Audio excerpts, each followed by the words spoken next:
Uhum.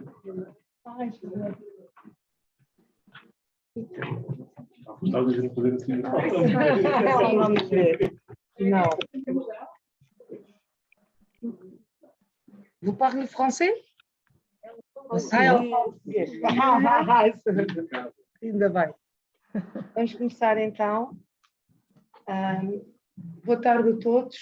Antes de mais, quero começar por agradecer a presença, em particular num dia tão quente como este, não é? Que reflete também um dos temas que são tratados neste número do mundo político que hoje se lança. E antes de passarmos à conversa imperfeita entre a Charlotte Said e o João José Fernandes, gostaria só de referir 3 tópicos. O primeiro é, antes de mais, para referir a oportunidade deste tema, ambiente e desenvolvimento, e muito interessante, entre a utopia e a urgência. É tema de enorme atualidade, como já vem sendo há alguns anos, mas em particular agora, no momento em que nos preparamos para a 27ª COP, que se realizará em novembro no Egito, e que todos sabemos que há uma grande expectativa junto dos países, todos os países, mas em particular os países em desenvolvimento. Vai ser mais um momento para sermos confrontados com as promessas e os compromissos que não cumprimos, a que se juntam muitos outros emergências, como sabemos, a que estamos agora decorrentes de contextos exógenos. O segundo ponto é para abordar, ou é apenas para salientar mais uma vez, uma característica das revistas do mundo crítico, que é a abordagem holística de um determinado tema. Começamos com uma conversa imperfeita sobre um tópico e depois trata-se desse tema através de várias perspectivas e em diferentes editorias. E o terceiro e último é para agradecer a todos os autores e colaboradores deste número 7 do Mundo Crítico. Não nos podemos esquecer que o primeiro número do Mundo Crítico foi lançado em janeiro de 2018. É o 7º obstáculo que agora é ultrapassado e que espero que muitos outros obstáculos sejam ultrapassados. Muito obrigada, e agora é tempo da conversa entre o João José Fernandes e a Charlotte Said.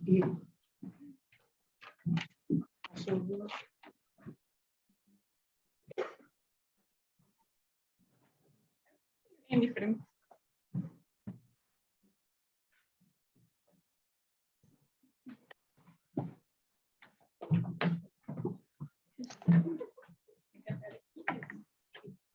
Bem, olá a todos, o meu nome é Cláudia Carvalho Silva, sou jornalista no Público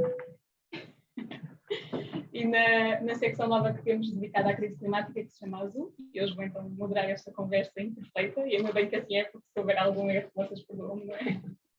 E estamos aqui hoje precisamente num dia, lá está, com muito calor, 40 graus aqui em Lisboa, e em que começamos realmente a sentir cada vez mais os efeitos das alterações climáticas, e ainda nós temos a sorte de estar aqui numa sala com boas condições, quando sabemos que muita gente não tem essas possibilidades, e quando sabemos também que são os mais vulneráveis, que muitas vezes sentem na pele os efeitos das alterações climáticas, quando muitas vezes foram os que menos contribuíram para a crise, e também são os que menos podem fazer para a reverter. E então nós vamos falar então aqui com a Charlotte Said, que é a diretora do Programa para a África Ocidental da Fundação MAD, que se dedica ao desenvolvimento, à preservação da natureza, supervisiona também projetos de conservação e trabalha há mais de 30 anos em temas relacionados com áreas protegidas, sustentabilidade e conservação. E temos também o João José Fernandes, que é diretor executivo da ONG OICOS, Cooperação e Desenvolvimento, desde 2004 e que em Portugal é uma das primeiras a juntar esta questão do desenvolvimento com o ambiente, que, como diz na conversa, às vezes estão separados em Portugal. E tem também anos de experiência, anos e anos, e foi responsável pela gestão de vários projetos de OICOS também em vários países da África e da América Latina. E como dizia a Charlotte na conversa, há aqui temas que estavam para 5 dias de conversa, mas vamos tentar então simplificar em cerca de 1 hora. E ia começar precisamente a perguntar ao João José, uma das coisas que diz na conversa, fala num tema, de certa forma polémico, não é? Que é o povo indígena Baca, no Congo, que é uma das populações que depende da floresta e da caça, e que foi alvo também destas tentativas de preservação, que muitas vezes chocam com o seu modo de vida, e a perguntar se isto é um sinal de que estamos a fazer as coisas mal, o que é que está aqui a acontecer ao certo. Muito obrigado. Realmente é um problema, é um tema controverso. Eu quase me apetecia jogar com o título desta conversa imperfeita, dizer que em vez de entre a urgência e a utopia, nós estamos entre a utopia, a distopia e a retrotopia. Ou seja, e passo a explicar e a falar em concreto depois deste caso e de outros similares. Como sabem, a figura da utopia já vem desde o tempo de Platão, portanto, do século V a.C., e depois foi popularizada a partir do século XVI pelo Tomás Moro, que significa o não lugar. É basicamente uma ilha que é um não lugar, mas que é um lugar onde nós queremos chegar e mobilizar as pessoas para criar uma sociedade diferente da que existe e, portanto, tem um conteúdo crítico, lá está, um mundo crítico, criticar o mundo onde nós vivemos para chegar à tal ilha que sabemos que nunca vamos alcançar, mas que nos mobiliza. E de alguma forma, até há poucos anos, digamos, nós vivíamos com sucessivas vagas utópicas. Eu creio que estas vagas utópicas, de alguma forma, perderam-se, esfumaram-se na história humana e por isso se tenha até decretado o fim da história. Não é o fim da história, mas é o fim das utopias, de alguma forma. E essas utopias têm vindo a ser substituídas, de alguma forma, ou por distopias, ou por aquilo que um sociólogo polaco chamou a retrotopia, ou seja, voltar a supostos locais idílicos que já existiam. E o que é que isto tem a ver com este caso dos BAC? Porque uma das questões que hoje é emergente, obviamente, as alterações climáticas, a perda de biodiversidade, agora a crise alimentar, por causa do conflito armado na Ucrânia, enfim, toda uma série de questões, de crises altamente complexas, levam a procurarmos soluções.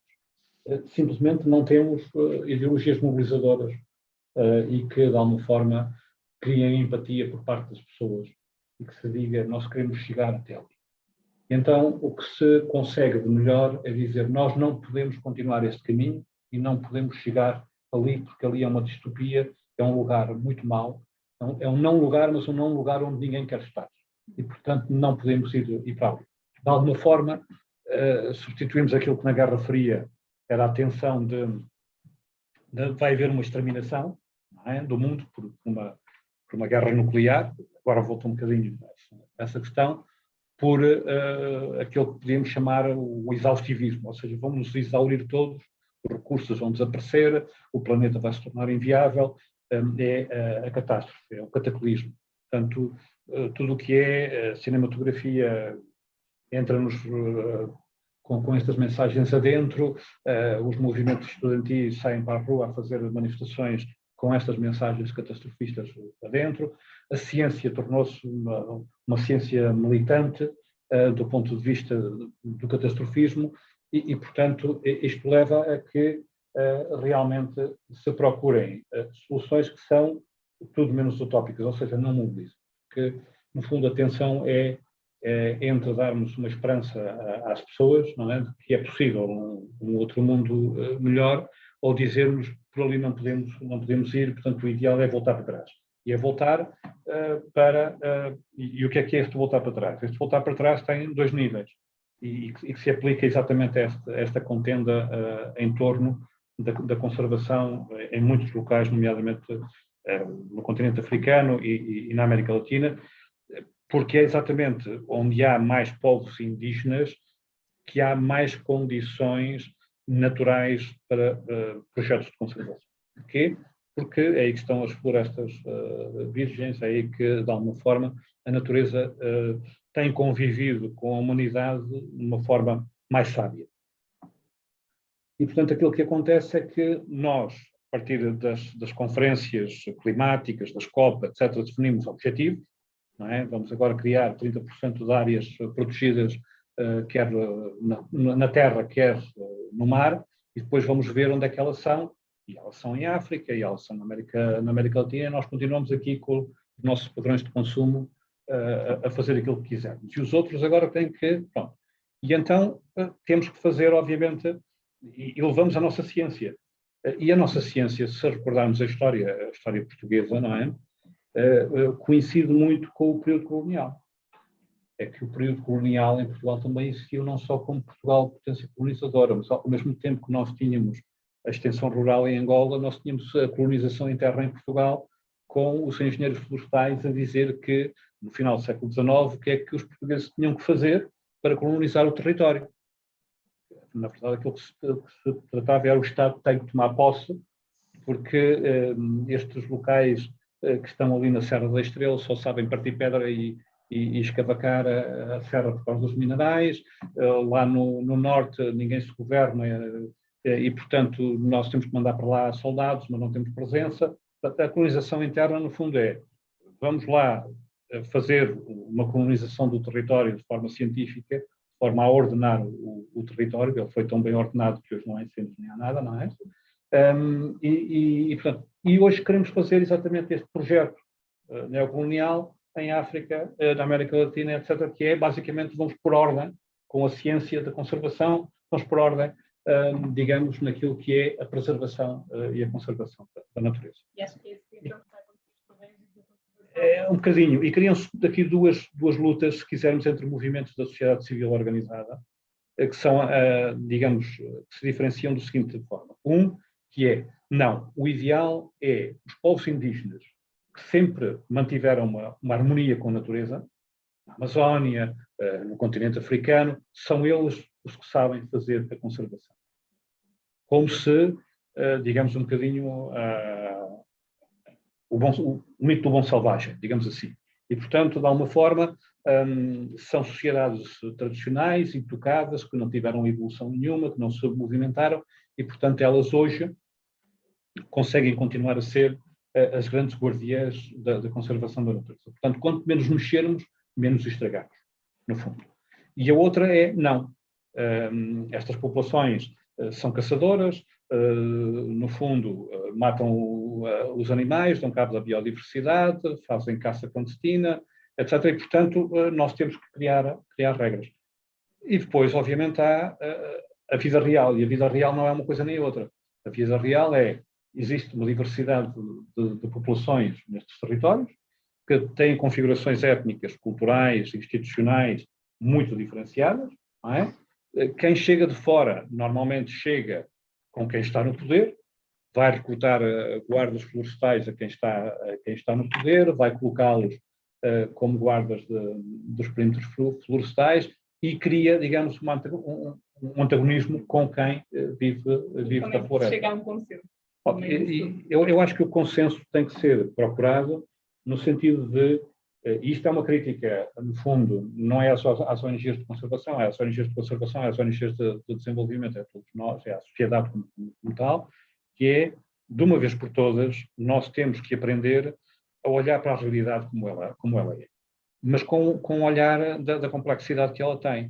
Ou seja, nós não podemos ir só com um olhar de biólogos ou de físicos, não é? Ou da climatologia. Não, nós temos que ir com um olhar etnográfico, temos que ir com um olhar antropológico e saber exatamente o que é que aquelas populações fazem, como é que fazem e porquê é que conservam ou não conservam determinados perímetros florestais.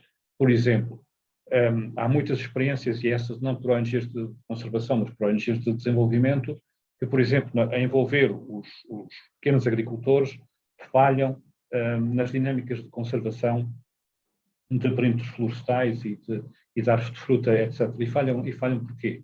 Porque, teoricamente, olham e dizem assim, bom, muito bem, existe uma lei, que é a lei do país, por exemplo, Moçambique, que, para atribuir a terra, criou uma série de legislação.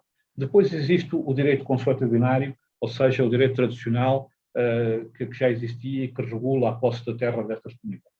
Então, nós vamos ver qual é que é esse direito consuetudinário e organizamos as comunidades de acordo com esse direito consuetudinário. Simplesmente, como eu digo mais uma vez, a realidade não é bem nem uma coisa nem outra. É que uma coisa é o direito consuetudinário tal como ele existia, outra coisa é o que hoje existe. E muitas vezes nessas comunidades, enquanto há comunidades onde os comuns são realmente comuns, ou seja, há há zonas, como nós aqui temos os baldios, que lá são zonas de comuns que são exploradas por toda a comunidade, e isso tem uma lógica e funciona. Há outras onde os comuns ainda estão na lei tradicional, mas já não são uma prática real. Ou seja, os agricultores conservam se os seus filhos puderem herdar aquela parcela de terra, mesmo que não seja delas, nem à luz da tradição, nem à luz da lei. E, portanto, isso exige um diálogo e uma participação das pessoas de uma forma muito mais livre, com muito mais tempo, muito, digamos, sem a nossa carga, quer de nossa bagagem, muito do lado da ciência ou de quem vem, no fundo, agora resolver um problema. E depois, há aqui, falava com a Charlotte também, uma coisa que é muito importante, que me parece, que é muitas destas novas teorias em torno da conservação nascem porque é preciso recursos para financiar a conservação. E, como tal, monetarizamos a natureza. E pomos um valor na natureza. Simplesmente, quem está a pôr um valor da natureza é, no fundo, somos nós. Ou seja, o valor é sempre uma coisa relativa. O valor, do ponto de vista filosófico, é uma espécie de chapéu que assenta em várias cabeças de forma diferente. E, portanto, do ponto de vista económico, é a mesma coisa. Enquanto para uma pessoa que detém milhares de hectares, 100 euros, 500 euros, é peanuts e não vale nada. Para quem tem 1 hectare, aquele hectare vale mais do que os 500 euros, ou do que os 1.000 euros, ou do que os 2.000 euros. E, portanto, não estamos a falar da mesma realidade. Por isso, criar métricas de monetarização, por exemplo, temos que mitigar, vamos reduzir a pegada carbónica, mitigando o que a minha cimenteira faz. E, portanto, eu pago não sei quantos créditos. Esses créditos é, digamos, um projeto de conservação em África. Mas quem é que fica com o valor? Não é? Verdadeiramente, qual é o valor que fica lá? E, portanto, esses são alguns temas que... Então, só para finalizar, este caso que eu falei na conversa dos Baca, não é só com os Baca que persiste, existem inúmeros problemas destes em todo o continente e, portanto, é uma questão que nos deve preocupar a todos. Charlotte, eu aproveitar para perguntar também se concorda com esta ideia de que é preciso perceber melhor a realidade no terreno. É verdade como ela é. Um pouquinho mais devagar, porque eu acho que ela está com dificuldade. Estão a ouvir? Eu não estou a ouvir bem, não sei se pode aproximar do computador. Eu não estou a ouvir bem. Não sei. Mas está ativado desta parte. O microfone está ativado. Ok. Então, pode repetir a questão? O João, eu estou a ouvir o João muito bem, mas a pergunta é que eu não ouvi.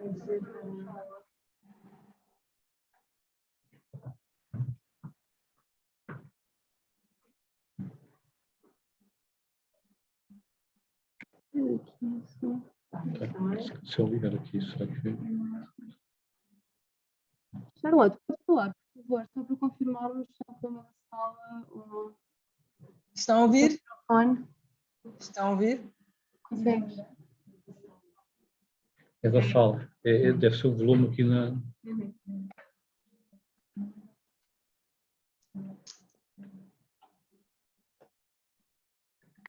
Vamos esperar um bocadinho. Configuração no computador. Por favor. Nós vamos estar... Temos que usar esta ouvir em casa e esta é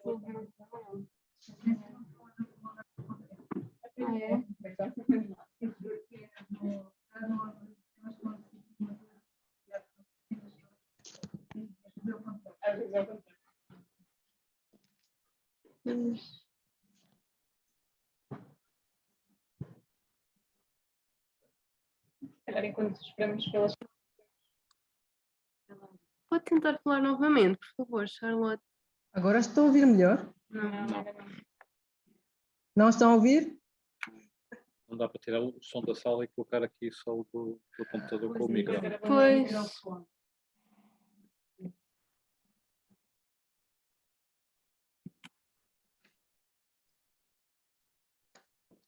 Não sei muito bem qual é. Os computadores não vão a certeza potencial de falência.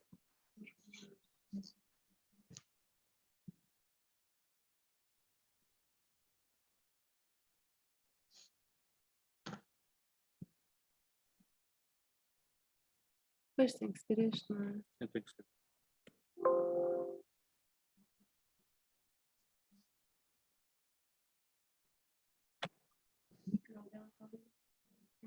Tá, pois se houve mais um. Claro.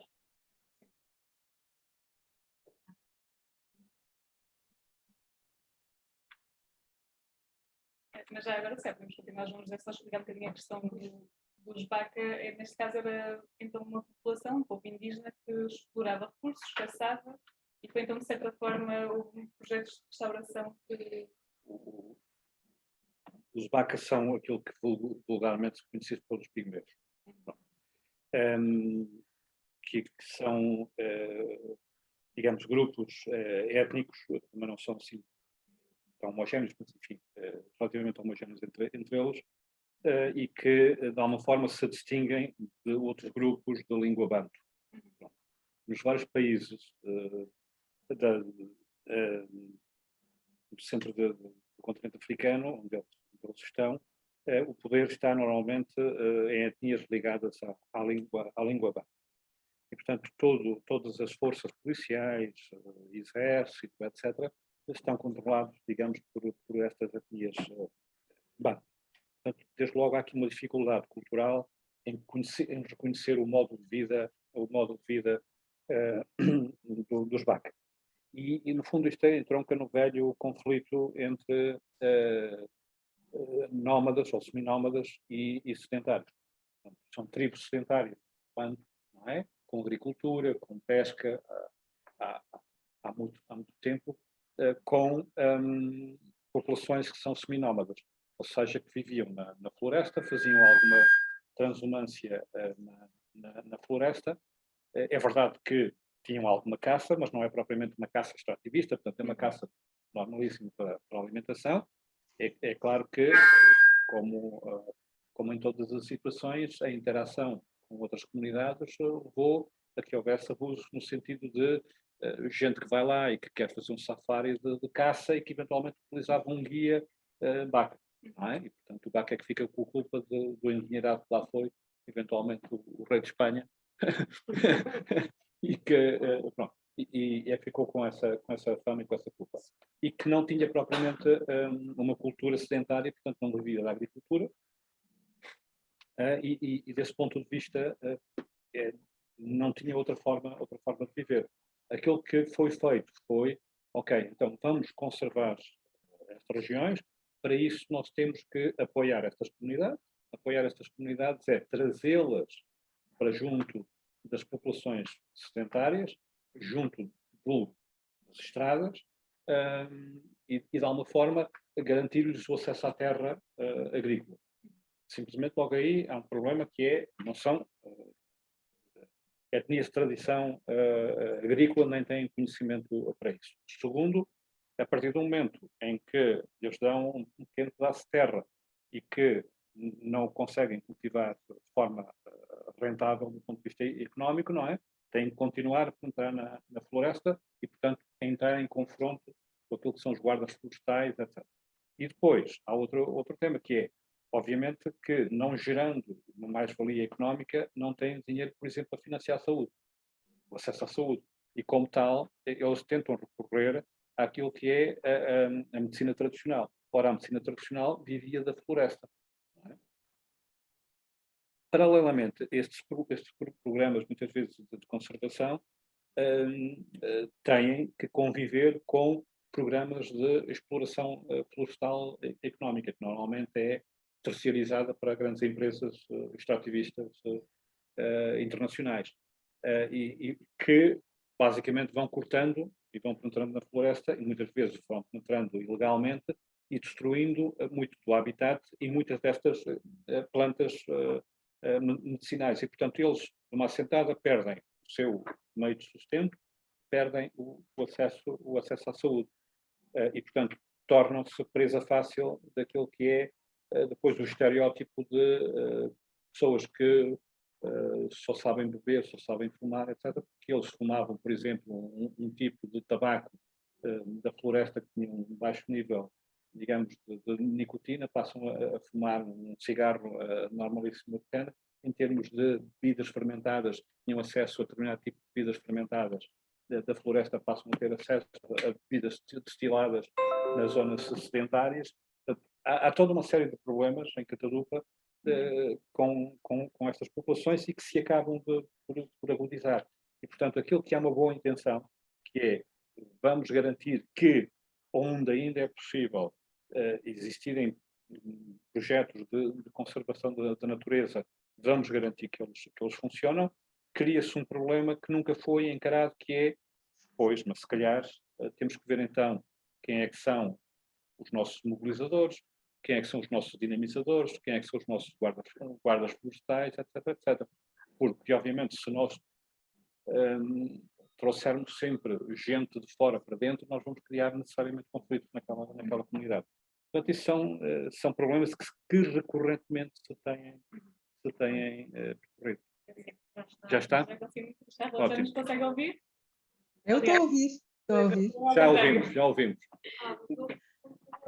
Mas talvez seja de pôr o microfone mais para baixo. Põe-se aqui o micro. Até porque se nos vamos a ouvir, pode haver duplicação de... Bem, Charlotte, agora que já conseguimos ouvir então. E a pegar também um bocadinho aqui na ideia que o João José disse, desta ideia de que é difícil às vezes valorizar, porque o valor económico muitas vezes não é o valor que as pessoas sentem, as pessoas que vivem lá têm associado à sua terra. E a perguntar também, tendo em conta que aqui um dos exemplos que temos na revista é uma zona em Moçambique em que houve extração de carvão e as pessoas disseram que ficaram com problemas respiratórios e que ficaram com as casas danificadas, e a perguntar se as comunidades locais não são muitas vezes ouvidas e quando é a vida deles que está em jogo, e o que é preciso fazer para lhes dar voz, para ouvir mais as comunidades locais. Olha, obrigada. Eu espero que eu ouvi bem a questão, porque há algumas interferências. Acho que a pergunta era sobre que muitas vezes as comunidades locais não são ouvidas, não é? E com o exemplo que deu de Moçambique, se eu percebi bem, com a produção de carvão, é isso? Não está ligado. Está legal? Estão a ouvir?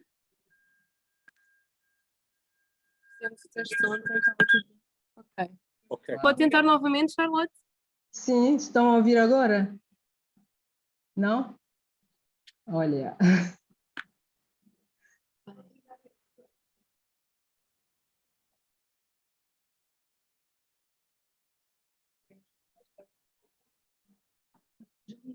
Mas é que eu queria... Pois, mas era a mesma coisa. Não... Pode tentar falar novamente, Charlotte, por favor. Sim, claro. Estão a ouvir agora? Não? Parece que online estão a ouvir muito bem. Não, não conseguimos ouvir. Ok. Então, eu desligando aqui.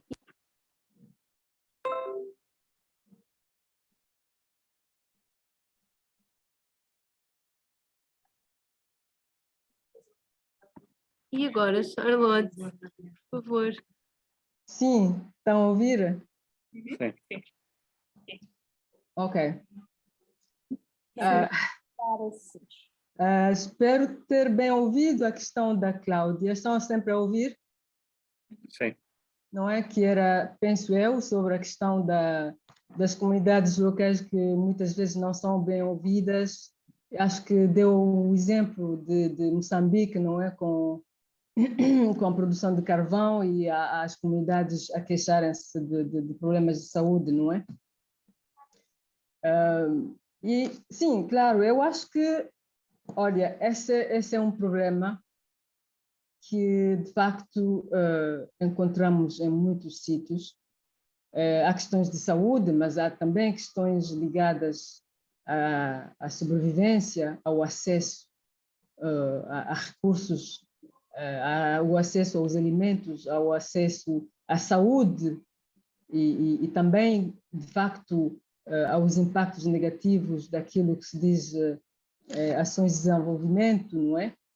E penso que há aqui um desafio enorme, ligado também com, ao meu ver, a questão dos interesses, muitas vezes interesses do Estado, interesse nacional, essas coisas todas, não é? Eu me lembro de um problema que eu já referi, mas que agora está a ser muito fortemente discutido aqui, é o facto, por exemplo, das comunidades de pescadores, comunidades locais, não terem acesso, por exemplo, ao peixe, ao pescado, porque aquilo que está a ser pescado agora está a ser exportado ou está a ser utilizado para a produção de farinha de peixe e óleo, que é para a aquacultura. A aquacultura na Europa e na Ásia, em outros países, não é? E não só isso. Para além disto, aquelas fábricas de farinha e de óleo de peixe também estão a poluir exatamente o ambiente e, claro, estão a provocar outros danos em termos de saúde e em termos de saneamento, simplesmente. Como é que a gente faz? Olha, penso que a questão de como conciliar essas questões de desenvolvimento e do ambiente, tenho a impressão que às vezes não se percebe que, de facto, o ser humano também faz parte da natureza, também é parte da biodiversidade, não é? Parece que já decidimos que o homem, ser humano, não faz parte da biodiversidade. Então, vamos proteger todas as outras espécies, excetuando o ser humano.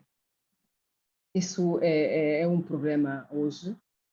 E a questão também da legitimidade de certas decisões, penso que o João falou muito bem de como é que a gente toma decisões que têm impacto sobre a vida das pessoas, que têm consequências na vida das pessoas, mas sem que essas pessoas sejam ao menos ouvidas e também envolvidas na definição mesmo dessas decisões.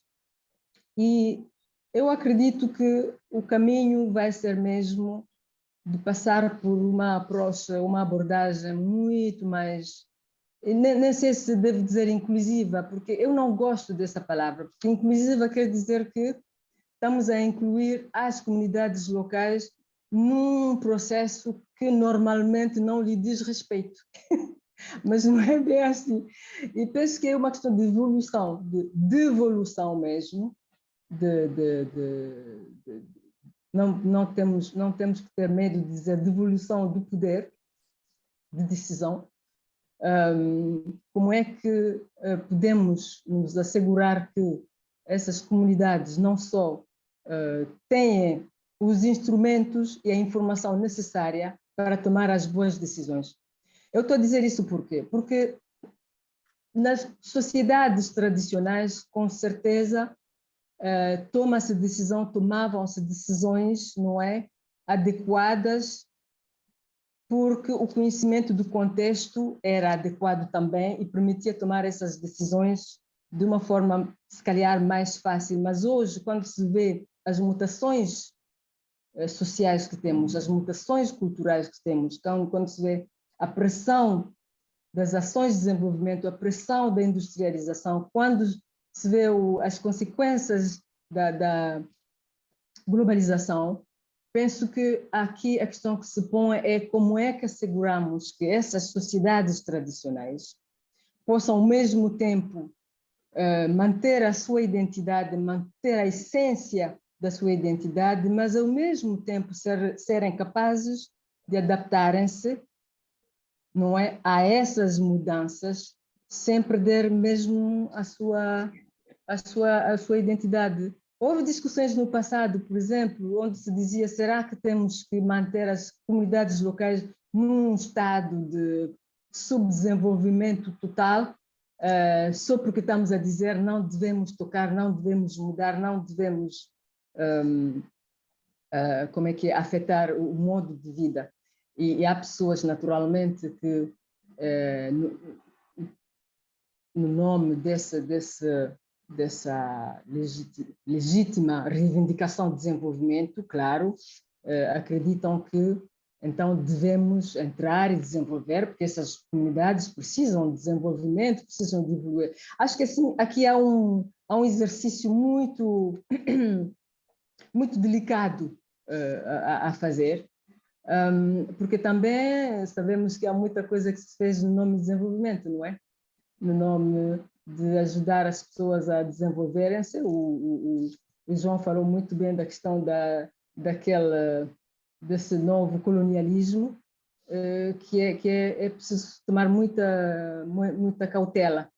Então, ouvir as populações, ouvir essas comunidades, penso que não sei se devemos ouvi-la. Eu acho que nós temos que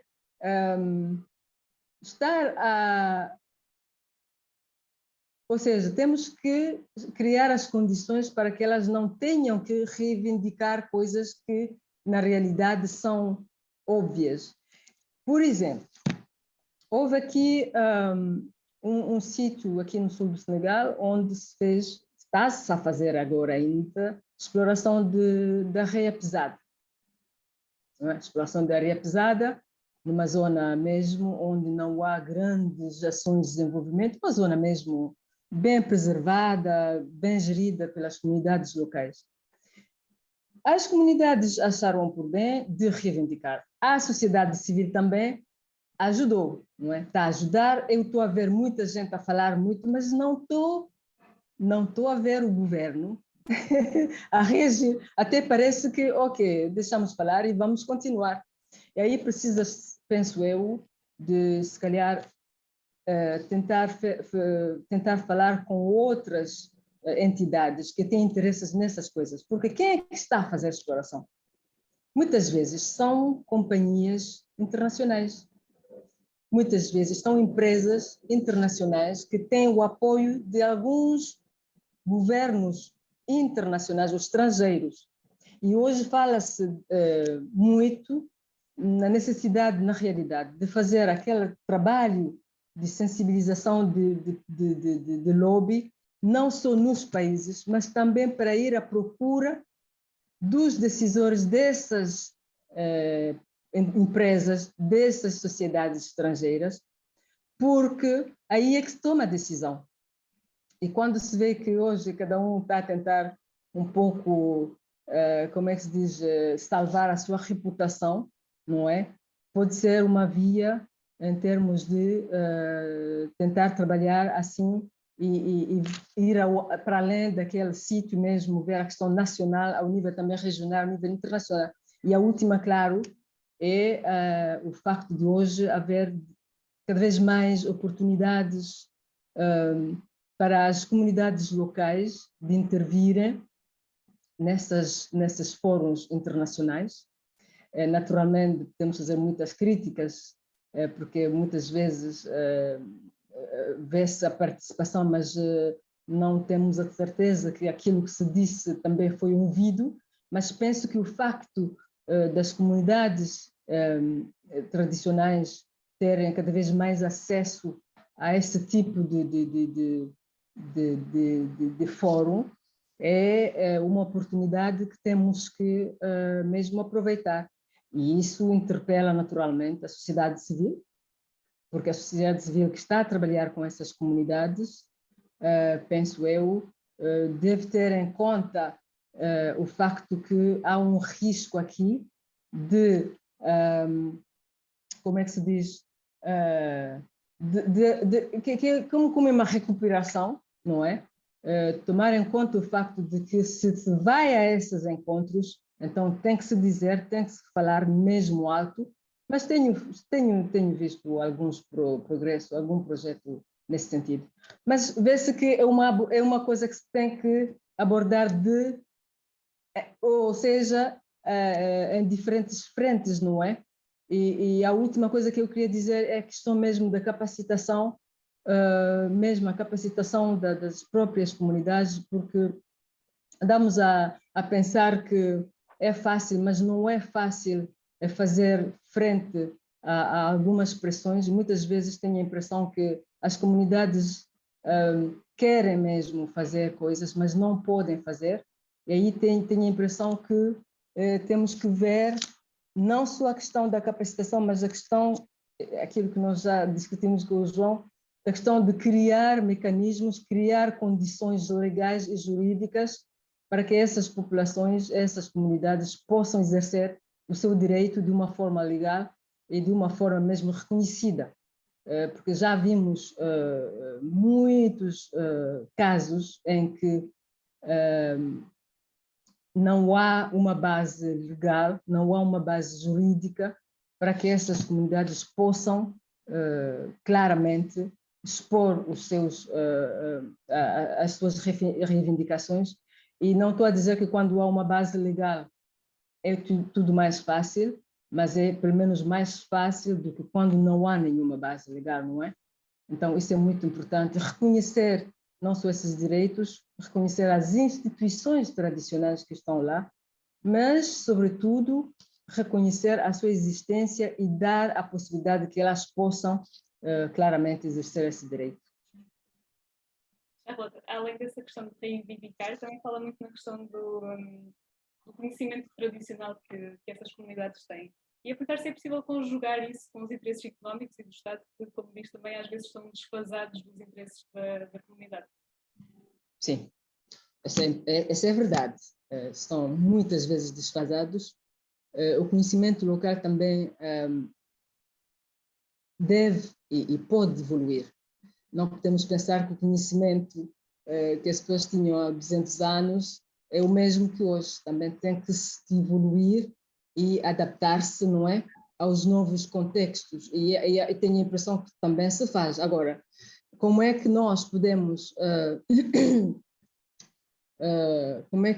conciliar esse conhecimento tradicional com as novas dinâmicas? Há muitas iniciativas em que o pessoal tenta, para já, inventoriar esses conhecimentos e guardar, como é que é, resgatar esses conhecimentos. Sabe que alguém disse que quando um idoso africano, quando morre, é como se uma biblioteca fosse queimada, porque de facto são culturas muito da oralidade, não é? Onde o conhecimento vai se transmitindo de geração para outra geração e não há muita escrita. Portanto, há aqui uma necessidade, penso eu, por um lado, de dar a conhecer esse conhecimento. Dar a conhecer esse conhecimento é primeiro resgatar esse conhecimento naturalmente e divulgar esse conhecimento. E não só divulgar, como é que podemos incluir, integrar esse conhecimento nas novas formas de gestão, ou seja, nas formas modernas de gestão dos recursos naturais, da biodiversidade.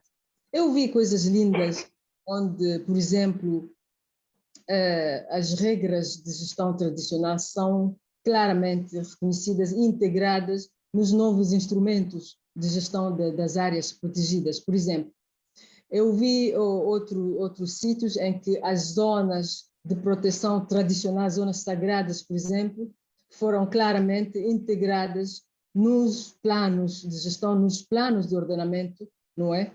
Das áreas protegidas e outras zonas. Essa é uma forma de mostrar esse conhecimento, mas também, sobretudo, de mostrar o impacto desse conhecimento, o impacto dessas práticas tradicionais. Porque também temos que reconhecer que há muito conhecimento que vem em termos de anedota. Eu me lembro de um estudo que fizemos, onde estávamos a tentar determinar o impacto de áreas protegidas, áreas marinhas protegidas, sobre a vida socioeconômica.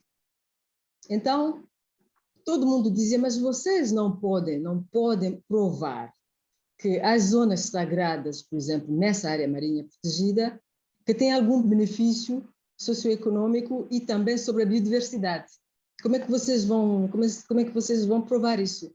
Porque, de facto, no passado, ninguém aplicou a monitorização, não é? das ações de conservação, ninguém fez essa monitorização utilizando o conhecimento tradicional, porque sempre utiliza-se aquilo que nós, todos os biólogos conhecem, não é? Dos indicadores que nós aprendemos na universidade. Mas acho que o que foi bonito, que eu gosto muito de contar essa história, é que, num caso que eu estive envolvida, aí o membro da comunidade local nos disse claramente como é que a comunidade faz a monitorização, como é que ele faz a avaliação da eficácia de gestão dessa área marinha protegida. Ela disse, olha, nós temos cultura, temos tradição, temos cerimônias tradicionais que normalmente fazemos utilizando certas espécies específicas de peixe. Agora, há 10 anos paramos de fazer isso, porque esse peixe desapareceu. Só que, desde que temos essa área marinha protegida, criamos há 3 anos, o peixe voltou, e olha que este ano vamos voltar a fazer aquela cerimônia tradicional. Para nós foi um choque, porque nós não estávamos a pensar nisso quando estávamos a tentar estudar o impacto dessas ações de conservação. Portanto, eu acho que é muito... E foi uma lição de humildade, não é? É uma lição, temos que ser humildes e reconhecer a importância desse conhecimento local. E, bom, há boas notícias aos poucos, por exemplo, na última COP da CBD que se fez no Egito, falou-se muito já não sei como é que se diz em português, em inglês, OECMs, Other Effective Area-Based Conservation Measures. Há outras medidas de conservação que não são áreas protegidas, ou seja, incluindo as medidas tomadas por comunidades tradicionais, não é? E locais. Então, hoje há um reconhecimento dessas medidas e hoje está-se a dizer, sobretudo, que se quisermos atingir esse objetivo dos 30 a 2030, de que o João estava a falar, não podemos só criar áreas protegidas, não dá. Temos que reconhecer e valorizar todas essas medidas, essas áreas que estão a ser geridas pelas comunidades locais e que estão a ter impacto positivo, não é? Sobre a biodiversidade. Então, penso que aqui interpela-se os que trabalham com as comunidades locais em termos de resgatar, valorizar, divulgar esse conhecimento, interpela-se os científicos, os pesquisadores, para que tenham essa pequena dose de humildade e de curiosidade, de ética, claro, não é? De valorizar esses conhecimentos, mas também interpelam-se os decisores e a comunidade internacional, e isso está a acontecer aos poucos, mas o que é que vamos fazer depois de todo mundo aceitar isso, de reconhecer as áreas e medidas não, ou seja, tradicionais, como é que isso vai então se traduzir na prática nos países? Esse é que é o outro problema. João José, eu também perguntar se concorda como é que pode ser feita esta conjugação de fatores tão distintos, às vezes, da parte económica, da parte política, que tem um tempo muito diferente das medidas que têm que ser tomadas no terreno e da urgência que levam também, e da parte local. Eu creio que passa, primeiro, por termos uma visão integrada daquilo que somos. Primeiro, nós somos o ser humano, faz parte da natureza, é um animal, depende da natureza e a natureza depende em grande medida também do ser humano. Em grande parte do território, porque enfim, não há propriamente natureza prístina na Europa.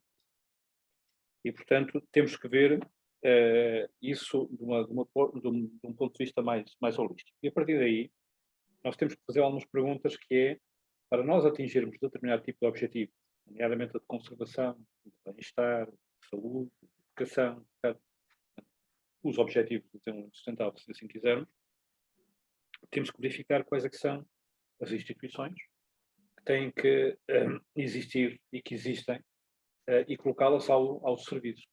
Ora, nós aquilo que temos feito de arquitetura institucional nos últimos anos é uma arquitetura institucional que de alguma forma, remete, embora dê alguma voz a organizações que representem os povos indígenas ou às organizações da sociedade civil, etc., remete-os cada vez mais por aquilo que eu chamo um não-lugar. E, de alguma forma, remete-os para o cantinho da utopia. É o tal não-lugar onde podemos gritar, fazer manifestações, esbracejar. Pronto, e estamos muito bem. E as comunidades indígenas são remetidas também para a sua tradição, para os seus locais, mas, digamos, não fazem parte da arquitetura institucional que pode resolver os problemas. E, como dizia a Charlotte, as comunidades têm instituições. Quando falo em instituições, não falo em organizações, falo em tudo o que, do ponto de vista cultural e socioeconómico, foi instituído como um mecanismo de gestão. E realmente, um santuário na Índia o que para nós é uma reserva natural. Eles chamam tradicionalmente um santuário. E era um santuário porque exatamente era uma zona absolutamente intocável. E a única coisa que se podia tocar era exatamente para retirar princípios ativos para aplicações medicinais e pouco mais. E, portanto, nós temos que pegar nessas instituições que existem e, de alguma forma, articular e dialogar com elas. É claro que podemos aportar métodos, digamos, de medição e de monitorização que confirmam muitas das coisas que ao longo de séculos foram sendo desenvolvidas. Se calhar nós hoje temos outro tipo de métricas que não é propriamente se podemos ou não podemos fazer um cerimonial com aquela espécie piscícola, mas aquela espécie piscícola poder ser utilizada ou não é um indicador muito objetivo, que é mensurável do ponto de vista científico. Então, nós no fundo temos que entrar em diálogo com este tipo de instituições e trazê-las para o lugar do diálogo e do debate e da fertilização das ideias. Depois há, como dizia a Charlotte, dois temas que são também absolutamente essenciais, ou três. O primeiro é cuidado com a história do desenvolvimento inclusivo. Vamos incluir todos, não é? Isso faz-me lembrar um bocadinho uma imagem que ficou célebre de uma escultura de algo que terá acontecido, uma cena que terá acontecido no pós-Segunda Guerra Mundial, de umas crianças que estão unidas num anel à volta de um crocodilo. Isto é o símbolo do totalitarismo. Ou seja, quem está dentro do anel faz parte, está incluído. Certo? Quem está fora está excluído. Isso é contrariado com, por exemplo, uma roda de dança, não é? Em que as pessoas entram e saem com uma dinâmica, participada de uma forma muito mais livre, digamos assim. Portanto, não se trata de incluir o conhecimento tradicional no conhecimento contemporâneo ou moderno, não se trata de incluir as instituições tradicionais nas nossas instituições. Trata-se de, conjuntamente, criar algo novo, porque acho que ninguém tem a solução para problemas complexos, porque se tivéssemos já tínhamos resolvido esses mesmos problemas. Terceiro tem a ver com a questão da legislação. Ou seja, em muitos dos países, e a OECA esteve agora recentemente uma experiência muito prática, está a ter, por exemplo, em São Tomé, em que exatamente para o estabelecimento de áreas de conservação marinha, há, digamos, 3 layers que entram em ação. O primeiro, o das comunidades pescatórias.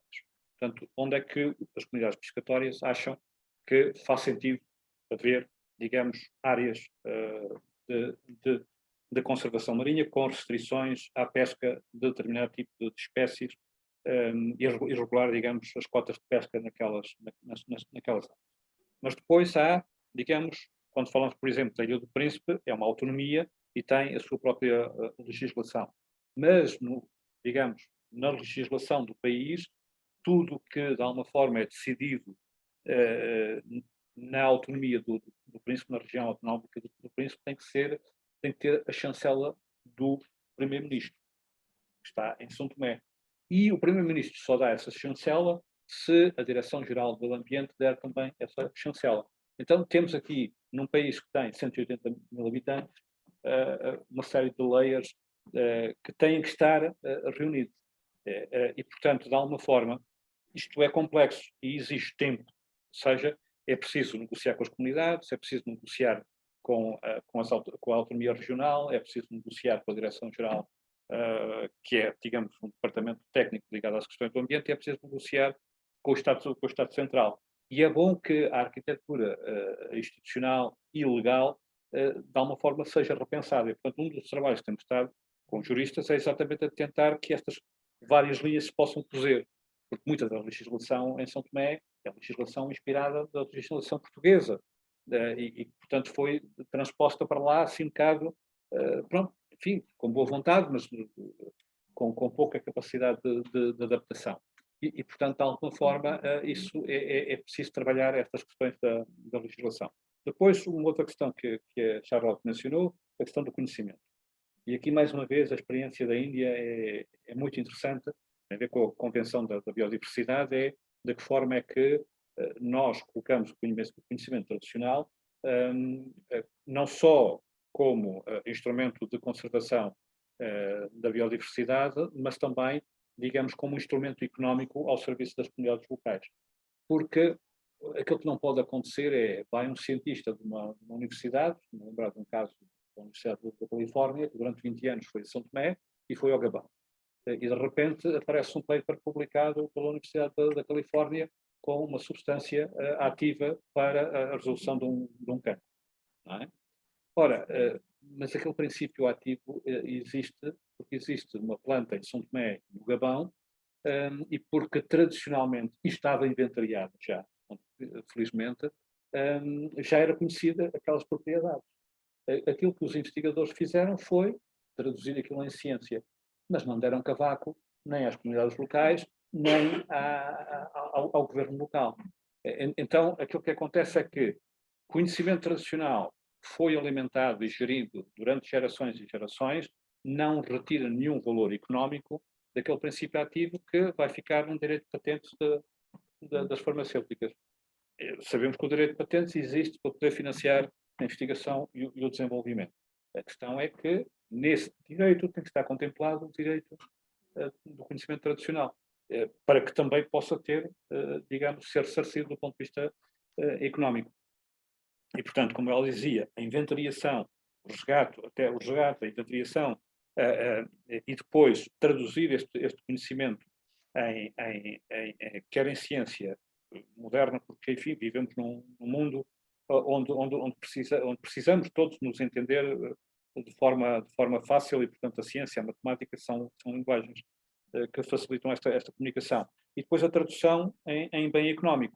E, portanto, isto implica, mais uma vez, este diálogo com o conhecimento tradicional. Portanto, sem cair em quem é que é o melhor, porque é o bom selvagem, ou porque tem mais conhecimento científico e vai educar quem está lá, sem cair em nenhum destes extremos. No fundo, temos que nos sentar, dizer somos diferentes, temos linguagens diferentes, temos instituições diferentes, temos conhecimento acumulado diferente, vamos tentar, de alguma forma, construir algo novo. Isso é absolutamente fundamental. E, finalmente, eu acho que o facto do ser humano não poder ser isolado daquilo que é a natureza, esta dicotomia entre, de alguma forma, a extração de recursos e conservação de recursos tem o seu quê de perverso se não trouxer, digamos, para a mesa as questões de equidade, de acesso, de participação e de distribuição da riqueza. E, portanto, isto é absolutamente fundamental, porque a falta desta equação é que leva a que depois, de alguma forma, sejam permeáveis todos esses sistemas, à corrupção, à fraude, etc. Ou seja, o facto de haver não lugares onde essas coisas se discutem, então, já que eu vou discutir a questão num não lugar, que seja por baixo da mesa onde eu posso ganhar alguma coisa. Isso é que é o... é muito fácil acusar a corrupção em África, a corrupção não sei o quê, ligada aos recursos naturais. É preciso perceber porque é que ela acontece. Porque ela aconteceu noutros países. Se nós, tradicionalmente, olharmos para o modelo do desenvolvimento da Coreia do Sul, a corrupção foi um motor do desenvolvimento. E de equidade. Mas não é nos países lusófonos, por exemplo. E eu também agora perguntar-vos, puxando aí pela questão da participação. Vocês, na vossa conversa imperfeita, falavam de que a participação cívica é mais ruidosa, mas de certa forma perdeu impacto. E gostava de puxar aqui também a ideia das cimeiras climáticas, como tivemos agora a Conferência dos Oceanos aqui há 2 semanas, em Lisboa. Se sentem que as pessoas são ouvidas ou se, de certa forma, já está tudo decidido e é quase um para fora? Uma burocracia mais. Charlotte, sim, para os dois, pode começar qualquer um dos dois. João, pode ir. Eu não estive em Lisboa, mas a questão de facto é válida, não é? Para qualquer, para qualquer cimeira. Sabe, eu tenho a impressão que às vezes espera-se muito dessas cimeiras e também considero que, na realidade, essas cimeras são um momento num processo, não é? Porque é o processo que vai levar àquela cimeira, claro, há aquilo que se vai discutir naquela cimeira e as decisões que vão ser tomadas, e depois há a questão de como é que se vai implementar, como é que se vão implementar essas decisões. E penso que a preparação é muito importante, porque, de facto, algumas dessas decisões que foram tomadas nessas cimeras foram muito importantes e tiveram, claro, um impacto nas nossas vidas todas, não é? Quando se toma a decisão, por exemplo, de, sei lá, de identificar, por exemplo, 17 Objetivo de Desenvolvimento Durável, quando se toma a decisão de proteger 20 ou 30% do planeta, etc., são coisas que vão ter um impacto nas nossas vidas. Portanto, acho que preparar aquilo para que não se tome decisões que não vão ser, se calhar não são realistas, ou são realistas e não vão ter um impacto positivo na nossa vida, é importante. Preparação, porque acho que a sociedade civil, muitas das vezes, pelo menos daquilo que eu vi aqui, está bem? Muitas vezes não está bem preparada. Não está bem preparada porque também não tem tempo. Não tem tempo, não tem recursos para estar nessas dinâmicas, nessas reuniões todas. Não tem acesso ao material. Muitas vezes essas coisas são em inglês, se calhar em francês, mas nem toda a gente fala essas línguas. E também, mesmo preparando-se, não tem mesmo acesso ao círculo que vai tomar a decisão, que vai discutir, ou seja, as delegações que vão discutir, tomar as decisões. Penso então que é importante termos mecanismos que permitam à sociedade civil estar bem preparada, mas também poder integrar o círculo de tomada de decisão. Estou a falar das delegações nacionais que normalmente vão a essas cimeiras, não é? Agora, essas delegações também nem sempre têm toda a informação. Eu fiquei um pouco impressionada. Uma vez estive numa dessas reuniões, há uma delegação que tinha 30 pessoas, outra tem uma pessoa, ou mesmo 2 pessoas, não bem preparadas. O outro país, acho que era a Alemanha, não me lembro qual era o país, tinha 30 pessoas, cada uma com uma temática bem específica, bem preparada, tinha uma linha de pensamento, sabia exatamente aquilo que iam defender a essa cimeira. E aí tínhamos 2 colegas de um dos países aqui que, por acaso, não tinham assim, não sabiam exatamente aquilo que se ia discutir. Então, isso é complicado, não é? É complicado.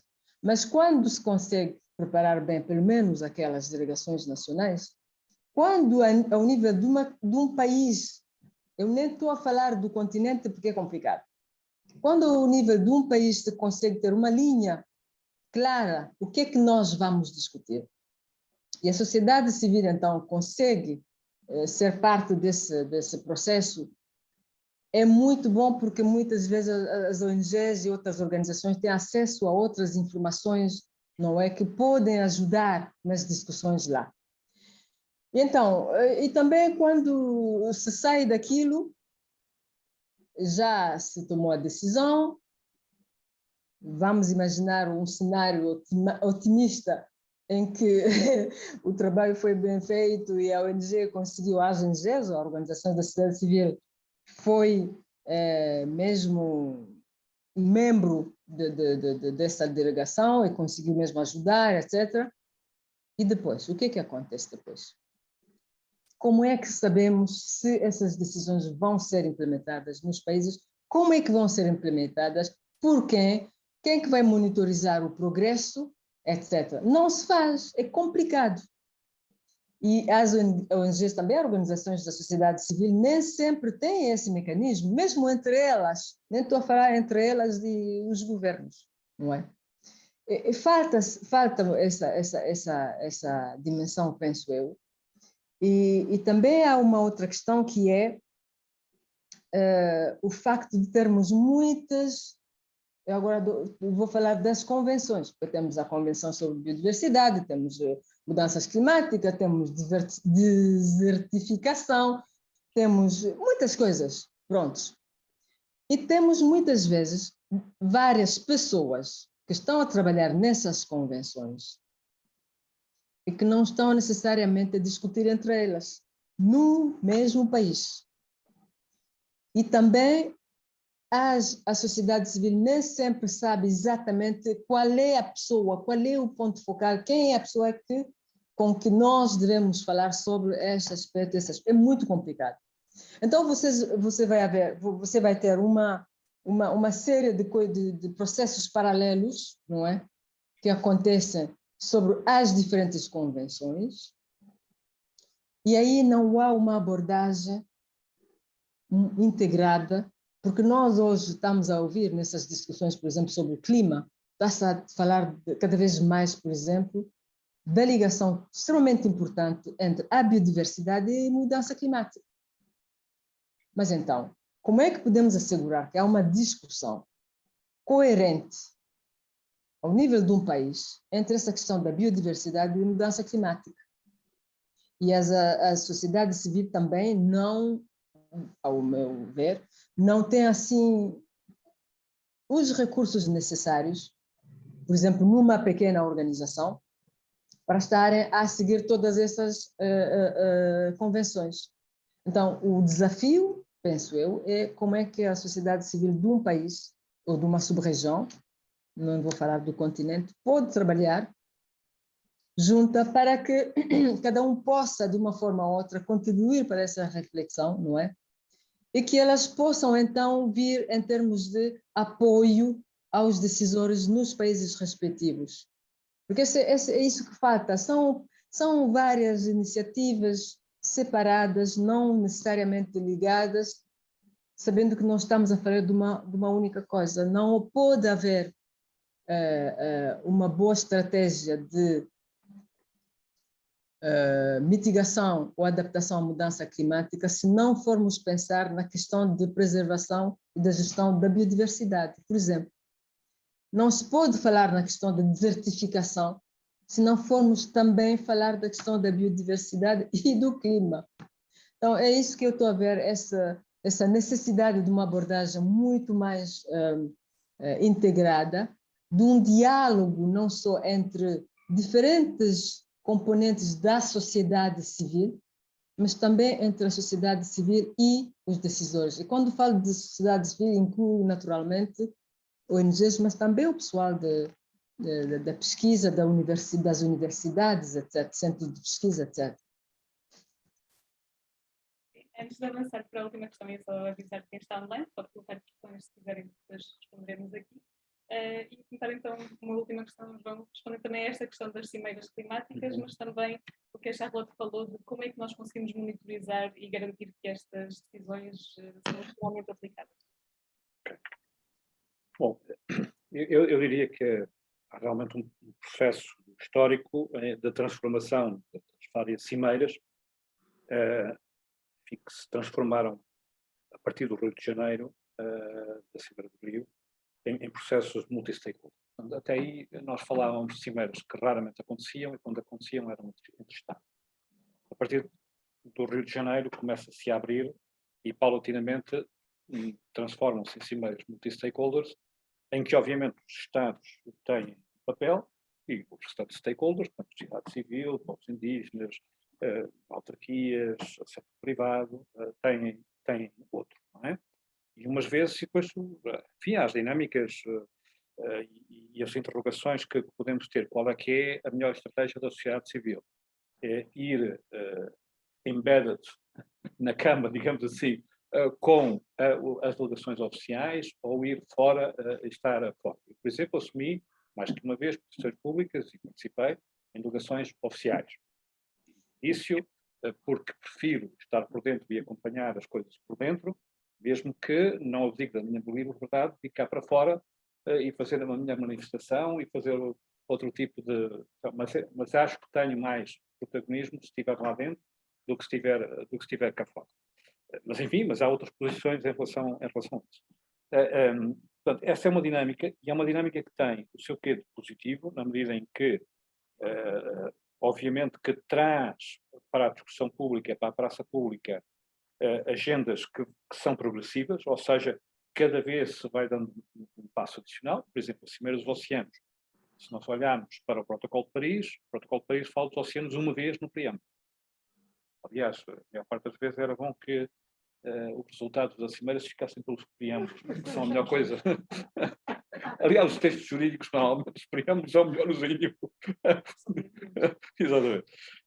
Mas, quer dizer, os oceanos desapareceram. Para além do preâmbulo, eles não apareceram a mais sítio nenhum. E aparecem agora, digamos, numa cimeira dos oceanos. Portanto, isso significa que, desde Paris até agora, há um progresso na agenda internacional, na consciência das sociedades sobre a importância dos oceanos, sobre a relevância dos oceanos em matéria de mitigação das alterações climáticas, em matéria de regulação dos fluxos e, portanto, é absolutamente inextrincável, quer da biodiversidade, quer do ciclo do carbono. E, portanto, é absolutamente essencial os oceanos. E, no momento em que vivemos uma crise alimentar, também por essa via é importante. E, portanto, há aqui um crescimento de consciência e significa que houve um progresso que foi feito. Isso é o aspecto positivo. Qual é que eu acho ou quais são os aspectos que podem ser perversos? Os aspectos que podem ser perversos é que, habitualmente, as cimeiras assumem, digamos, não apenas o local celebratório, deveria ser. Basicamente, uma cimeira deveria ser a espécie de liturgia onde se celebra e se faz a festa ou o festival de verão. Um bocado isso. Na prática, as questões estão e devem estar negociadas previamente, mas não devem estar negociadas à porta fechada como estão longe. Ou seja, isso significava que Portugal, quando vai para uma cimeira, deveria ter discutido internamente na sociedade a posição de Portugal na cimeira. E isso não pode ser chutado só, como é muito feito na Europa, para o consenso científico. Porque isso tem uma armadilha. Uma armadilha que o professor Viriato Sormanho Marques chamava a atenção uma vez, que é: uma coisa é o processo de decisão da ciência. Outra coisa é o processo de decisão de um político. Um político tem um vislumbre e é obrigado a decidir rapidamente. E como é que o Estado deve decidir? O Estado deve decidir não porque existe uma posição científica absolutamente assente, mas porque o Estado é onde se dirimem as diferenças da sociedade. Não importa que exista um consenso científico se não existir um consenso na sociedade. Porque, caso contrário, voltamos ao iluminismo em que colocamos o filósofo a governar.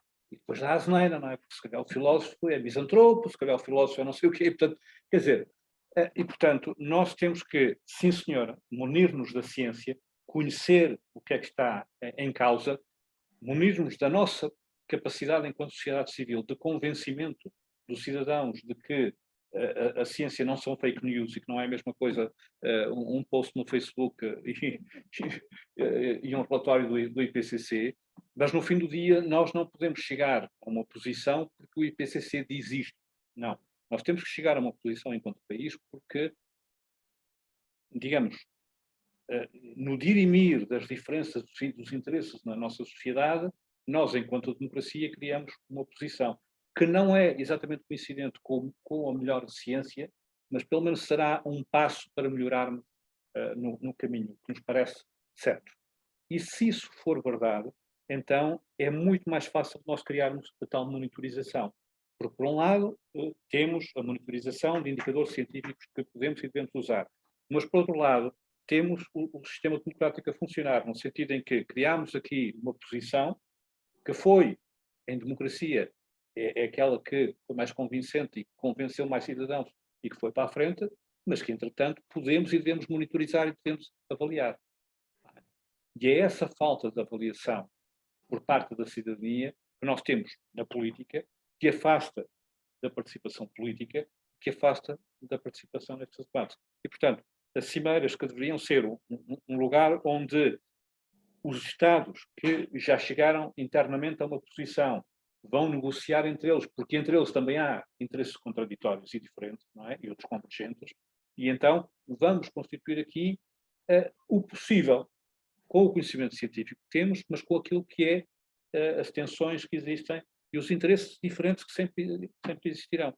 E, portanto, e a partir daí nós podemos monitorizar. Hoje, aquilo que fazemos é uma monitorização que é um bocadinho desligada da realidade política, que é fazemos monitorização de indicadores científicos que comprazem muito bem relatórios académicos, mas depois não ligam com a dimensão política. Ou seja, não ligam com... E fazemos, por outro lado, uma monitorização política no sentido de é populista, não é populista, baseia-se na ciência, não se baseia na ciência, mas quer dizer, fica muito pela rama das coisas. E não porque é que esta posição foi tomada e o que é que aprendemos, entretanto, como sociedade. Portanto, eu acho que há aqui este equilíbrio que tem que ser alcançado e a monitorização deve ser uma monitorização da ciência à ciência e da sociedade à sociedade. Ou seja, nós, enquanto cidadãos, devemos fazer uma monitorização das políticas que coletivamente apoiamos e que construímos, e enquanto cientistas e que eles forem cientistas devem monitorizar do ponto de vista científico. Depois não se devem misturar os planos. Por exemplo, não pode a União Europeia estar a criar, por exemplo, a regulamentação face àquilo que é ou não é, digamos, cabimentável em termos de energias limpas e que podem ser consideradas como, digamos, amigas do ambiente, e depois um dia entra o gás natural, outro dia entra o nuclear, e portanto, porque entretanto o que é que aconteceu? A ciência disse uma coisa, mas como a realidade e a sociedade está a pressionar no outro lado, a gente faz aqui, em rigor isto até é renovável, porque a gente faz aqui uma violação da ciência e lá acomoda. Ora, deveríamos ter compartimentado as coisas. Do ponto de vista científico, isto é claramente assim. Se nós dissermos que as empresas têm que produzir determinado tipo de indicadores científicos para avaliar se podem ou não receber determinado tipo de investimento no âmbito, digamos, de projetos de investimento em energias renováveis, muito bem. Se achamos que, apesar disso ser verdade, nós não conseguimos, enquanto sociedades, chegar a este reconhecimento, e até então temos que dar um passo atrás, que é claramente reconhecido, porque é que o estamos a dar, por quanto tempo o estamos a dar, em que medida é que o estamos a dar e quais são as medidas de mitigação que estamos a dar.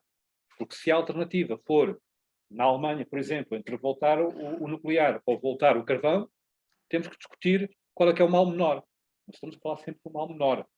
Não estamos a falar de um bem maior. E é bom que digamos isso. Mas quer dizer, tínhamos que o dizer. Portanto, no fundo, é isto. Eu acho que a sociedade civil, é verdade, muitas vezes está mal preparada, muitas vezes não tem os espaços de diálogo interno do país e, portanto, não tem o tempo suficiente para maturar as suas próprias discussões.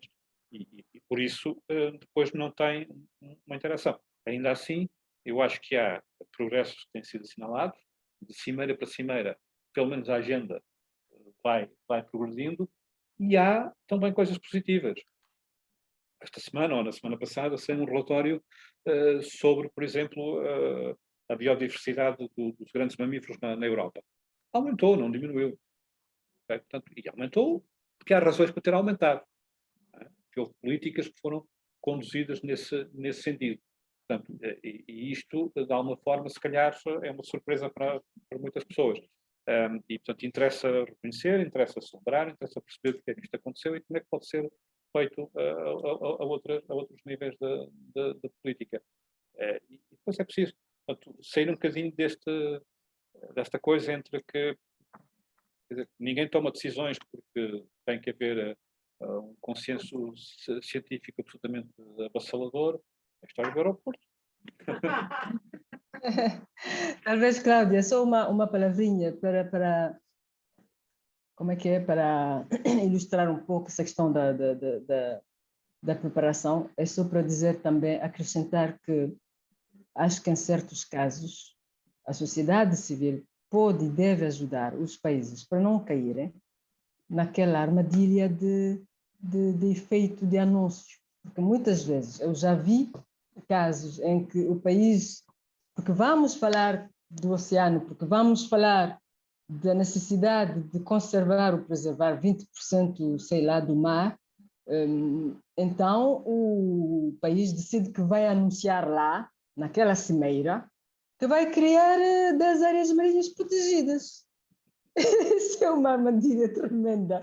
E penso então que nesse decurso de uma boa preparação, e daquilo que João estava a dizer, qual é o nosso interesse enquanto país, e o que é que nós vamos tomar nessas propostas que estão a ser feitas pelos científicos, aí podemos evitar que os governos vão lá, começam a fazer anúncios, e depois nem vamos ter como e o que monitorar. Obrigada. Muito obrigada aos dois. Abrimos então um espaço a perguntas, talvez, se tiverem, ou online também. Vou ir aí ao chat. Aqui ao Sim. chat. Ver se há perguntas Sim. à esquerda. É aí mesmo. Ver se temos perguntas. Não, aqui não. Não. Isso é a parte da sala. Se tiverem perguntas, caso contrário. Se tiverem perguntas, podem escrever no chat. Eu leio aqui. Não. Agradeço muito aos dois. Aqui. Não. Só dar os parabéns. São merecidos. Obrigada, Miguel. E aqui não sei se há perguntas. Aqui não estão online, mas também têm a palavra. No fundo, como é que se pode preparar melhor a sociedade civil para também estar mais preparada? Não é o nosso papel enquanto ONGs e como é que podemos contribuir também para influenciar mais o melhor conhecimento da situação? Não é? Mais uma divulgação.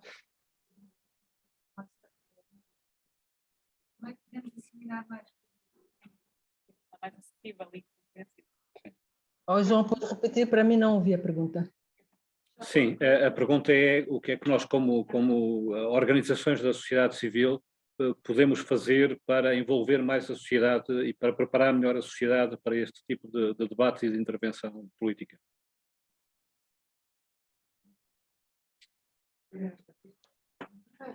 Por exemplo. Sim.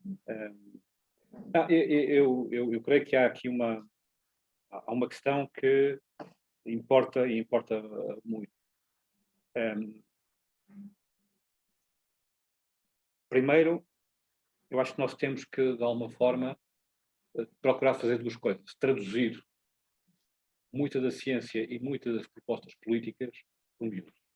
Ou seja, de uma forma que seja entendível o que é que isto tem a ver com a minha vida hoje, com a vida dos meus filhos, com a vida dos meus netos, e que implicações é que isto vai ter.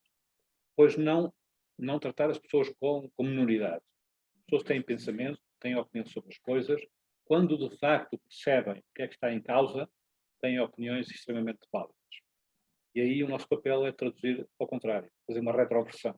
É aquilo que são as preocupações manifestadas pelas pessoas, pela Vox Populi, de alguma forma, temos que a traduzir em linguagem política e, se quisermos, em ciência. E portanto, esse é um papel que organizações da sociedade civil devem ter. De alguma forma, há um cientista social, é filósofo, é médico, é várias coisas, foi empresário, foi presidente da plataforma das ONGs colombianas, chama-se Bernardo Toro.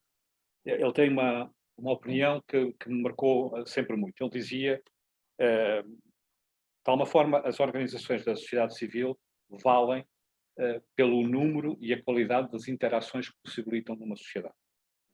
Não é pela causa, não é pela missão, não é pelos lindos olhos, não é pelo muito bem que fazem. É pela quantidade e qualidade das interações que permitem com uma determinada sociedade.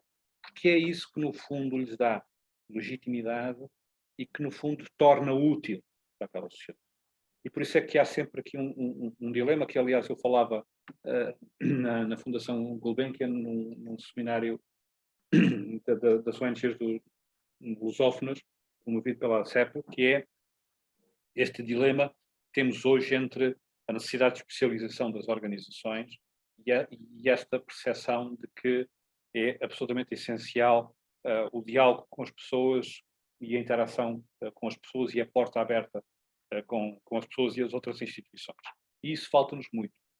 Por um lado, nós hoje, para conseguirmos ter acesso a financiamento, precisamos ter projetos. Para ter projetos, precisamos de ser competentes numa determinada área.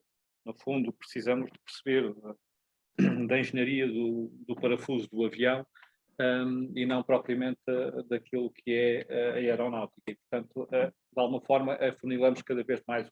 Ao afunilarmos cada vez mais a nossa missão em função da eficácia e da eficiência, perdemos esta interação com a sociedade.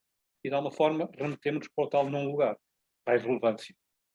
Portanto, eu diria que estas duas dinâmicas são absolutamente essenciais. Uma é, temos que ter mais interação com os cidadãos, com os decisores políticos, com a ciência, com a pessoa da rua, com as outras instituições, no sentido de percebermos o que se passa, de nos tornarmos úteis e, de alguma forma, servirmos à nossa escala.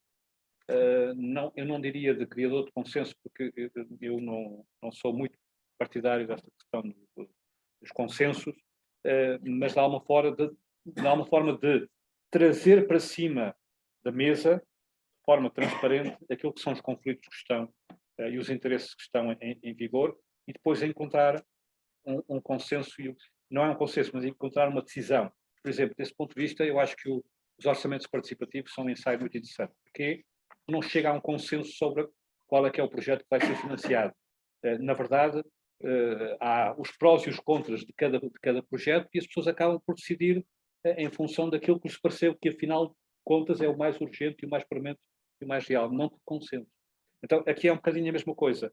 É fazer este grau de participação que é, ou seja, não se trata apenas de, não é divulgação científica, isso há quem o faça, mas traduzir neste sentido de trazer para a dimensão dos problemas reais das pessoas e dos problemas locais, explicar-lhes o que está, permitir que elas, de alguma forma, estabeleçam quais são os seus interesses e quais são os conflitos que estão em vigor, e a partir daí levarmos acima para o debate político. Isso implica, por exemplo, no caso das ONGs, um diálogo que eu acho que nos está a faltar muito, por exemplo, com movimentos sociais. Ou já movimentos muito interessantes que aglutinam, por exemplo, muito aquilo que são economias, do ponto de vista da ciência económica, propostas da ciência económica alternativas, desde a economia do dono até a economia do bem-estar, uma série delas, ou seja, uma miríade, reunidas em alguns movimentos internacionais, que estão a dar propostas de política pública, países como a Escócia, como o Canadá, como a Austrália, etc., muito interessantes, e que nós sentimos muita dificuldade como organizações em entrar nestas dinâmicas e em contribuir para elas. Eu, por exemplo, participo, mas como cidadão em várias delas, não como diretor executivo da OIT. Portanto, isto é significativo, ou seja, há aqui uma dificuldade de, enquanto organizações, nós conseguimos entrar e conseguimos dialogar a este nível. Mas é isso. E, portanto, basicamente, resumiria, temos que ser um espaço de interação com o maior número possível de entidades, de instituições e de pessoas. Temos que ser esta tradução e esta retroversão daquilo que está em causa para baixo e para cima. Exatamente. Para um lado e para o outro, digamos. Charlotte, não sei se tem alguma coisa a acrescentar como deixar os cidadãos mais bem preparados. Sim, obrigada. Concordo com aquilo que o João disse, obviamente. Queria acrescentar que, ao meu ver, há uma precondição para tudo isso. É que as próprias organizações da sociedade civil nem sempre sabem exatamente o que se está a discutir, o que se vai discutir. Portanto, acredito que a primeira etapa seja formar-se a si mesmo, não é? Temos que ler, temos que procurar essa informação. Quando se fala numa cimeira, temos que saber o que é que se vai discutir lá, o que é que isso tem a ver conosco, o que é que isso tem a ver com o nosso trabalho e o que é que isso tem a ver com as pessoas com que nós trabalhamos. Quais são os impactos, quais são as consequências sobre a vida daquelas comunidades e outros com que nós trabalhamos, não é? E então, aí acho que, de facto, o João tem razão, a sociedade civil tem que fazer o papel, aquela ligação entre o que se está a discutir a nível global, o contexto e os interesses nacionais e, claro, as especificidades locais dos sítios em que nós estamos a trabalhar. Penso que esse é o papel que elas podem e devem jogar, mas para fazer isso, tem que se formar, o pessoal não tem tempo, mas tem que tomar o tempo de ler, procurar informação, ir mesmo falar com aquelas pessoas que estão envolvidas nisso, os pontos focais e outras, e hoje, graças a Deus, podemos encontrar muitas informação não é, nas bibliotecas virtuais ou online, então acho que sim, é só isso que eu queria acrescentar. Sim, obrigada. Não sei se há mais alguma questão. Aqui mais.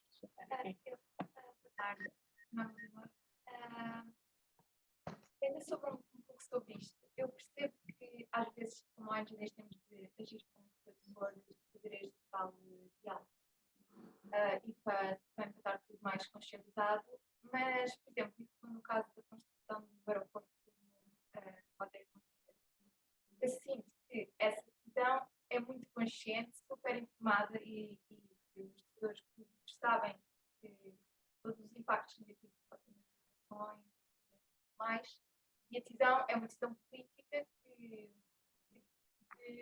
seguir os interesses do capital em vez dos interesses da população, dos interesses do ambiente.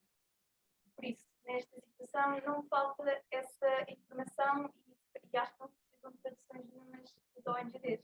Por isso, não podemos fazer mais nada além dessa situação, porque se calhar para as populações é preciso mais essa tradução, mas nessas decisões políticas é algo mais além disso, já são decisões conscientes. Enfim, não quero entrar... Desculpa, não ouvi. Sim. Não ouvi a A pergunta. questão é basicamente como é que se pode ir além da tradução, porque, dando o exemplo do aeroporto de Montijo, cá em Portugal, os políticos são informados, ou seja, vai além disso, não é só uma questão de informação, ainda que no caso dos cidadãos seja realmente. Ou seja, não é o papel das ONGs não pode ser só a de tradução e de sensibilização da informação. Muitas vezes as decisões que são tomadas em função de determinado tipo de interesses e não por falta de sensibilidade ou de conhecimento. Era isso que a pergunta bem nesse sentido. Eu não quero pronunciar-me exatamente sobre a questão do aeroporto, mas diria ainda assim duas coisas. Independentemente do local onde ele seja construído, há sempre impacto. Portanto, há sempre trade-offs. Tem que haver sempre uma decisão política. E a decisão política tem que assumir que há perdas e ganhos, e como é que quem perde não sai a perder, e quem ganha não ganha só e também tem que compensar quem perde. Portanto, isto é um princípio básico das decisões que são tomadas. E, portanto, eu acho que se nós tivermos a capacidade de trazer isso claramente para o debate, já estaremos a fazer um grande papel. Eu recordo-me do papel que fez a New Economics Foundation em Inglaterra, exatamente em relação a um aeroporto, que foi trazer números sobre os impactos económicos do aeroporto que ia ser construído, mas utilizando metodologias, digamos, onde fazia uma contabilização dos impactos ambientais e a traduzia do ponto de vista monetário. E isso veio elevar o nível do debate, digamos, porque veio criar nas pessoas uma percepção diferente daquilo que estava realmente em questão. Portanto, eu diria que é sempre preciso fazer esse trabalho. Mas eu Vou utilizar um exemplo mais do mundo das ONGs, de Cooperação para o Desenvolvimento, e chamar a atenção para o título da revista, que é muito crítico. E eu acho que nós, neste processo, devemos ter um pensamento crítico, como método. E desse ponto de vista, eu diria, a questão da alimentação, neste momento, do trigo, dos cereais e do óleo, etc. Dizer que o preço e a escassez dos cereais nos mercados internacionais neste momento e a inflação alimentar se deve à guerra na Ucrânia é uma falácia. Basta olharmos para os gráficos da evolução dos preços e da evolução dos mercados futuros e vamos perceber que as tendências de aumento dos preços já existiam antes do início da guerra e que estavam totalmente desligados da produção e dos níveis de produção de cereais. E porquê é que isso acontece? Acontece porque, do ponto de vista económico, existe um fenómeno que é a assimetria de informação dos mercados. E essa informação dos mercados é dominada por 5 ou 6 grandes grupos económicos que dominam as sementes, os fertilizantes, os pesticidas, no fundo, os meios de produção que existem na Ucrânia, na Rússia, em Portugal, na França, na Holanda, nos Estados Unidos, no Canadá, onde seja. E jogaram com essa assimetria de informação. Ou seja, elas sabem que podem fazer evoluir o mercado num determinado sentido e até um determinado momento podem ganhar nos mercados futuros a esse nível. Portanto, é verdade que a guerra tem uma influência. É evidente que o facto de haver cereais que estão a ser queimados ou bombardeados na Ucrânia vai criar déficit de cereais nos mercados internacionais e isso vai provocar inflação, mas é verdade que existem muitos outros problemas. E, portanto, nós, no fundo, deixamos que a sociedade acabe por discutir o tema da alimentação como uma luta entre o bem e o mal, entre dois blocos, um agressor e outro agredido, que é verdade que há um agressor e há outro que está a ser agredido, pois claro, numa guerra, quem vai à guerra dá e leva, é assim mesmo, mas, digamos, a questão da alimentação é uma questão, por si só, mais complexa. Portanto, é evidente que está a ser utilizada como uma guerra, como um elemento de guerra, como é sempre. A alimentação é sempre utilizada e sempre ao longo da história foi utilizada no cerco de Lisboa, foi sempre utilizada como uma arma de arremesso. Agora, a questão da alimentação e dos mercados internacionais e da agricultura é em si mesma uma situação muito mais complexa e que devia ser debatida. E que ninguém quer debater, porque debater obrigaria a fazer uma pergunta muito básica, que é quem é que garante uma licença para operar a estas empresas nos mercados mundiais com o poder que elas têm de manipulação e de controle dos mercados mundiais e de controle das commodities que são absolutamente essenciais na alimentação humana. E esse é um trabalho que eu acho que as ONGs também devem fazer, ou seja, terem uma capacidade crítica de analisar as coisas, de trazer isso para a sociedade e de sensibilizar e de debater. Porquê? Porque é verdade que, trazendo mais complexidade aparente, na prática isto é explicável de forma muito, muito simples às pessoas, até com um jogo que se faça à mesa de uma mesa, não é? E nós estamos habituados a fazer isso nas ONGs. Temos aqui a fazer uma outra dimensão e estar sempre em cima do acontecimento. Ou seja, não estar agora a fazer jogos sobre a banana e o preço da banana, que é uma coisa que fazemos há 30 ou 40 anos, é fazer agora o que está a acontecer hoje. E, portanto, esse também penso que é um elemento absolutamente fundamental. Portanto, adicionar à questão da tradução, da sensibilização, da retroversão da informação, é a capacidade de utilizar um método crítico, de reflexão crítica e de traduzir isto para as pessoas e para as instituições. Porque é verdade, muitos dos nossos decisores políticos que estão a tomar decisões não têm consciência destes factos. É que nós partimos do pressuposto que eles têm consciência destes factos. E não é verdade. Este foi, digamos, o impacto que eu tive a primeira vez que fui à Assembleia da República a uma audição com, digamos, a Comissão dos Negócios Estrangeiros e Assuntos Europeus. E saí de lá e dei uma entrevista à Visão, onde saiu como título Os deputados são ignorantes. É que eu fiquei de tal maneira perplexo com aquilo que estava a passar à minha volta que a única coisa que me saiu foi aquela larvidade.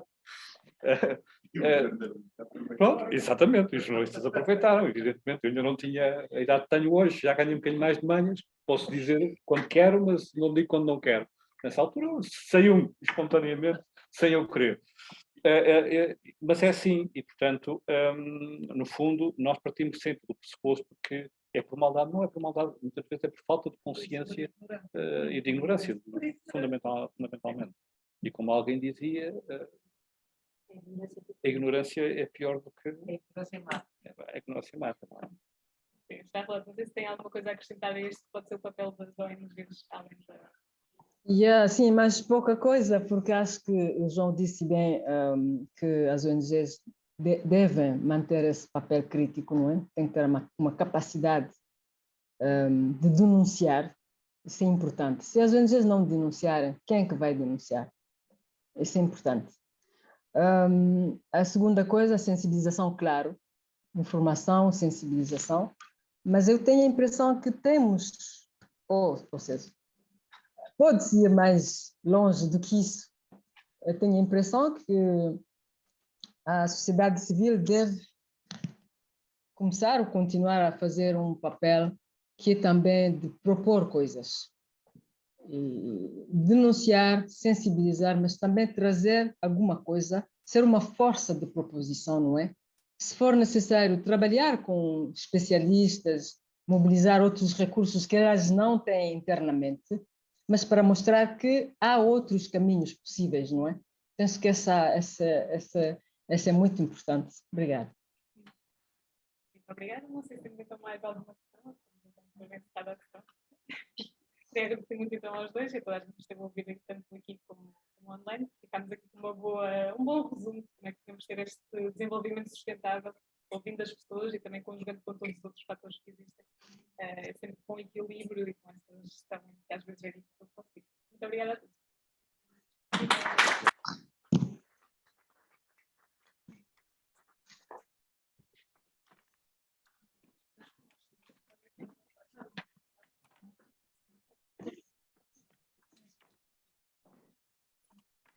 Beijinho, Charlotte.